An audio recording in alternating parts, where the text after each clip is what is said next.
Pour Maria. Elle a une tête d'épingle. C'est une créature introuvable. Cherchez-la donc dans une meule de foin comme moi je l'ai fait. À travers ce texte, j'ai voulu dans les images insérer des œuvres de Marcel Brotars, qu'on puisse utiliser le petit livret dans les classes pour parler de son œuvre. Dans ce texte, c'est l'histoire d'un héros, donc c'est le poète qui est à la recherche de Maria. Est-ce que c'est sa muse? Est-ce que c'est... En tout cas, il l'aime. Il y a toutes les références au lion de Waterloo, à l'aigle, au fameux chameau que Marcel Brotars va amener devant le Palais des Beaux-Arts pour un vernissage. Donc il y a plein d'éléments qui nourrissent les images pour qu'on puisse rebondir et découvrir l'œuvre de Marcel Brotars. L'idée aussi, c'est de présenter déjà ce personnage comme étant un personnage curieux qui se pose des questions et qui, même au petit déjeuner, observe la vie à sa façon. Et donc, les coquilles d'œufs qu'il y a dans les œufs de Brotars, est-ce que ce sont des coquilles qu'il a prises au petit déjeuner? Il cherche aussi Maria dans Les poils du chat, parce qu'il y a un côté comique.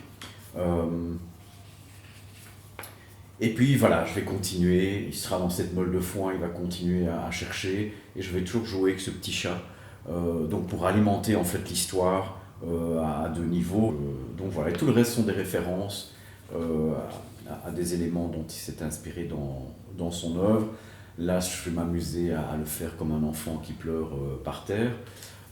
C'est aussi le fait de se dire, tiens, c'est peut-être des éléments, des attitudes qui vont aussi parler aux enfants parce qu'ils vont reconnaître dans un adulte une attitude d'enfant. Mais ce qui m'intéressait là-dedans, c'est encore le fait de mettre en avant que dans une œuvre, il y a un artiste, mais souvent il y a quelqu'un qui l'accompagne.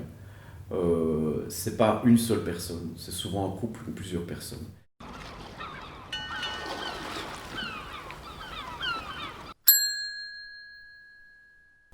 Rassembler du matériel pour réaliser son totem de tendresse.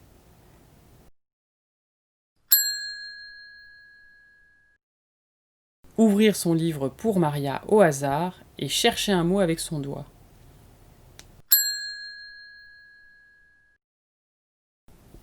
Notez le mot sur la feuille, où vous rédigerez le poème du totem.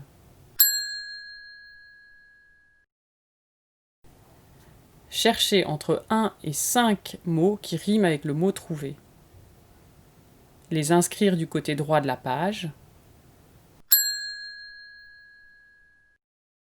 Écrire 5 vers avec ces mots en lien avec l'idée de tendresse.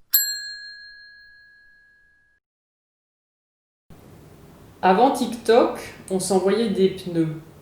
Et si personne ne sait ce que c'est, ça n'empêche pas de prendre un papier bleu, d'y inscrire sans se gratter les cheveux, sa tendresse, comme un aveu, sa tendresse comme on veut, et ce poème est pour qui veut. Alors oui, les pneus, ça existe, hein, vous n'avez qu'à aller voir sur internet, c'est le diminutif de pneumatique.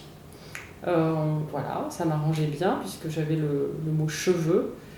Ce poème est très naïf et j'ai envie de vous dire, ici on fait un exercice pas de rapidité mais de spontanéité.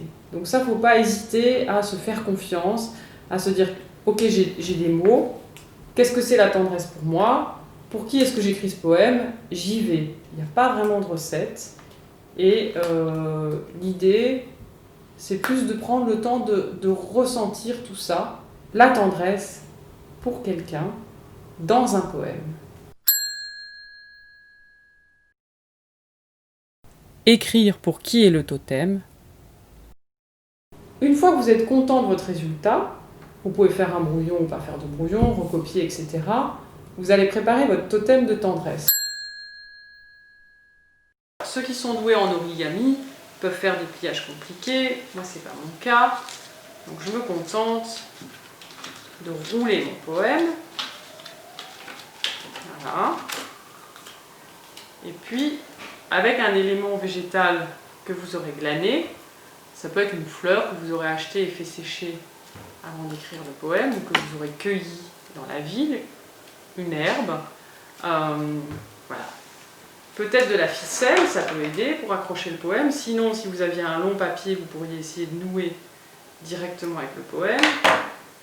Eh bien, je fais un petit nœud. Réfléchir au lieu qui pourra l'accueillir. Allez le déposer.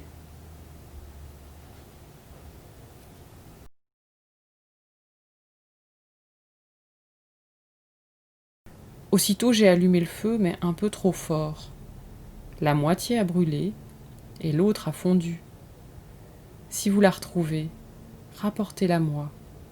Neige ou flamme. Mon désespoir fut tel qu'il me courba, et si bien que les gens me crurent bossu. En ce triste état, le printemps me trouva.